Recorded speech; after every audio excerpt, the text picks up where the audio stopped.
आज देश पालुछि 80तम स्वाधीनता दिवस। चारिआडे उत्सवर माहौल थिबा बेले बंदर नगरी पारादीप रे थिबा विभिन्न शिल्प पारादीप बंदर समेत सरकारी और बेसरकारी संस्था मानकरे जातीय पताका उत्तोलन करा जायछि। सेहिपरि कोइजंग ब्लॉक रो विभिन्न स्थान रे 80तम स्वाधीनता दिवस पालित होइथिबा बेले कोइजंग ब्लॉक संढपुर स्थित बिजु जनता दल जनसंपर्क कार्यालय रे ब्लॉक सभापति मनीन्द्र गुरु पताका उत्तोलन करबा सहित साधारण लोकंक सेवा ही प्रकृत स्वाधीनता बोली प्रकाश करिसेंति।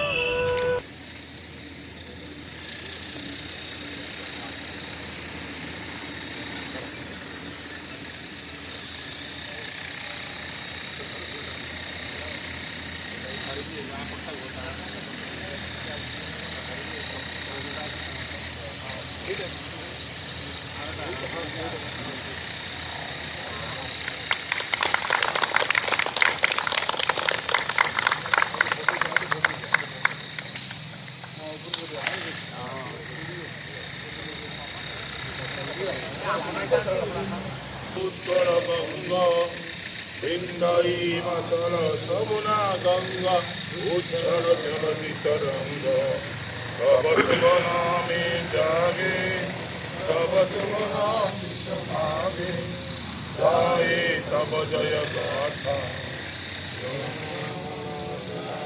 जय हे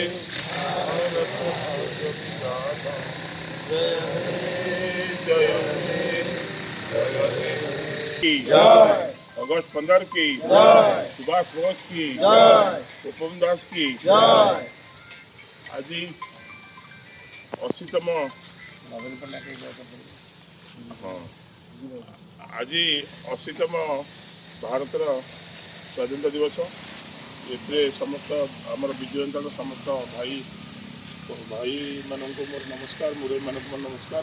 आज आम कुजंग ब्लॉक कार्यालय आम 80तम स्वाधीनता दिवस पालन करुचे।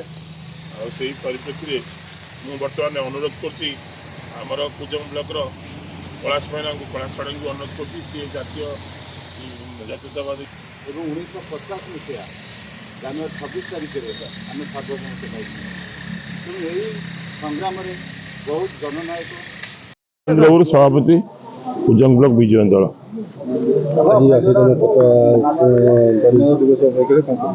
आज भारत 80तम स्वाधीनता दिवस। आज दिन में इंग्रेज माने आम ठार विदाय नहीं आम आज निराडंबर भाव कुजंग ब्लॉक विजय दल ऑफिस रे आम स्वाधीनता दिवस पालन करुचे।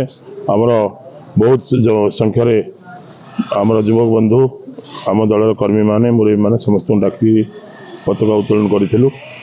आज दिन आज आम देशात्म बोधरे आम समस्ते मशगुल अच्छु।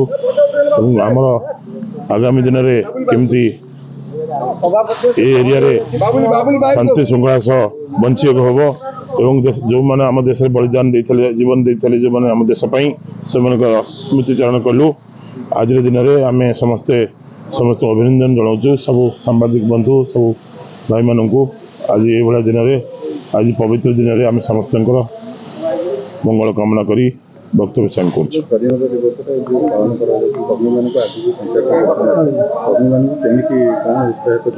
कर्मी माने बहुत उत्साहित अच्छा कारण आम जी खटुचु तार 10 गुण रिजल्ट पाऊँ केमी ना बर्तमान बीजेपी सरकार पाखे टंका ना कौन गोटे कम मटी टुके पकई पारे 2.5 वर्ष होगा। बर्तमान सुभोदय योजना आम शुणु बंद कले मैंने सब योजना किसी योजना ना ये बर्तमान जो नाटक चलने समस्त रागिगले बीजेपी लोग भी आमको जोगाजोग कले भाई ये दल में रहीपरूँ भाई आम नवीन पट्टनायक 24 आज गोटे महान दिवस। यही दिन भारत वर्ष स्वाधीन होता 1947 मसीहा अगस्त 15 तारिख दिन यही दिन आम ब्रिटिश कबल मुक्त पाई। दीर्घ दिन शासन पर ब्रिटिश सरकार 100 वर्ष ऊर्ध आमको शासन करथिला। लोक मानकर आंदोलन त्याग एवं आत्मबली द्वारा दीर्घ दिन प्रयास पर आम यही दिन स्वाधीन पाई। एवं 1950 मसीहा जनवरी 26 तारिख रे आमर सार्वभौमत्व आम पाई एवं से दिन ठारू आमे आम देश को शासन कर आसुचे। जो माने ए दिन आत्मबली देइथिले एवं निजर त्याग निजर समय ଏବଂ ନିଜର ଜୀବନକୁ ଉତ୍ସର୍ଗିତ କରିଥିଲେ ଆମେ ଆଜି ଏହି ଦିନରେ ତାଙ୍କ ପ୍ରତି ଶ୍ରଦ୍ଧାଞ୍ଜଳି ଅର୍ପଣ କରୁଛୁ।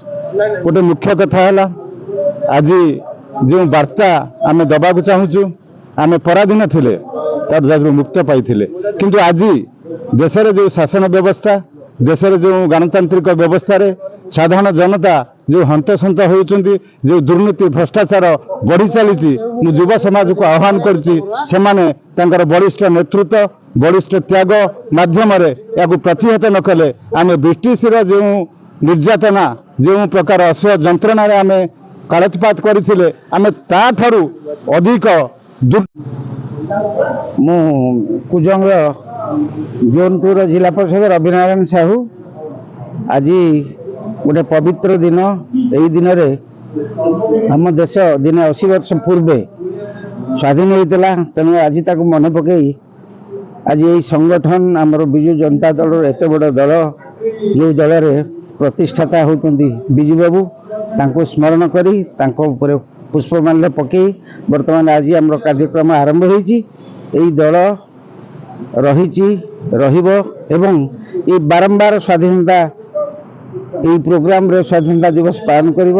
ଆଜି ଆମେ ମନେ ପକାଉଛୁ ଜବାହରଲାଲ ନେହେରୁଙ୍କୁ ଆଜି ଆମେ ମନେ ପକାଉଛୁ ଇନ୍ଦିରା ଗାନ୍ଧୀଙ୍କୁ ଆଜି ଆମେ ମନେ ପକାଉଛୁ 80 ବର୍ଷ ତଳେ ଆମେ ଯେଉଁ ଅସୁବିଧାରେ ଥିଲୁ ଯେଉଁ ପ୍ରକାର ନିର୍ଯାତିତ ହୋଇଥିଲୁ ଗୋରାମାନଙ୍କୁ ହଟେଇ ଯେଉଁ ମହାମନୀଷୀମାନେ ଏ ଦେଶକୁ ସ୍ୱାଧୀନ କଲେ ଆମେ ସେମାନେ ଆମର ଚିରନମସ୍ୟ ଆମେ ତାଙ୍କୁ ଆଜି ମନେ ପକାଉଛୁ। 80 ବର୍ଷ ବିତିଛି ଏଥିରେ ବହୁତ ଭାରତ ଅଗ୍ରଗତି କରିଛି। ଭାରତ ବର୍ତ୍ତମାନ ପୃଥିବୀର ଗୋଟେ ନାମକରା ଦେଶରେ 145 କୋଟି ଲୋକଙ୍କ ଭିତରେ ଆମେ ବର୍ତ୍ତମାନ ପଦାର୍ପଣ କରିଛୁ। ତେଣୁ ଆଜି ଆମେ ସେଇ ମହାମନୀଷୀମାନଙ୍କୁ ମନେ ପକାଉଛୁ ଯେଉଁମାନେ ଆମକୁ ଆଜି ସ୍ୱାଧୀନତା ଦେଇଗଲେ। ଆମେ ଆଜି ସ୍ୱାଧୀନ ଭାରତର ପ୍ରତ୍ୟେକ ନାଗରିକ ଯେଉଁମାନେ ଏହାର ଉତ୍ତରଦାୟିତ୍ୱ ଆସୁଛନ୍ତି ସେମାନେ ମୋତେ ଆଗକୁ ଅନୁଭବ କରିବେ। ତେଣୁ ଆମେ ଅନୁଭବ କରୁଛୁ ଏ ଦେଶ ଆହୁରି ଆଗକୁ ଆଗକୁ ଯାଉ। ଏ ଦେଶର ମହାମନୀଷୀ ଆମର ହୃଦୟରେ ସେମିତି ଥାଆନ୍ତୁ। ଏ ଦେଶ ସ୍ୱାଧୀନତାର ସ୍ୱାଦ ଚାଖୁ ଏବଂ ଭବିଷ୍ୟତରେ ଏହି ଆଶା ପାରାଦୀପରୁ ଦେବାଶିଷ ପାଣିଙ୍କ ରିପୋର୍ଟ ନ୍ୟୁଜ୍ ଉପାନ୍ତ ଖବର।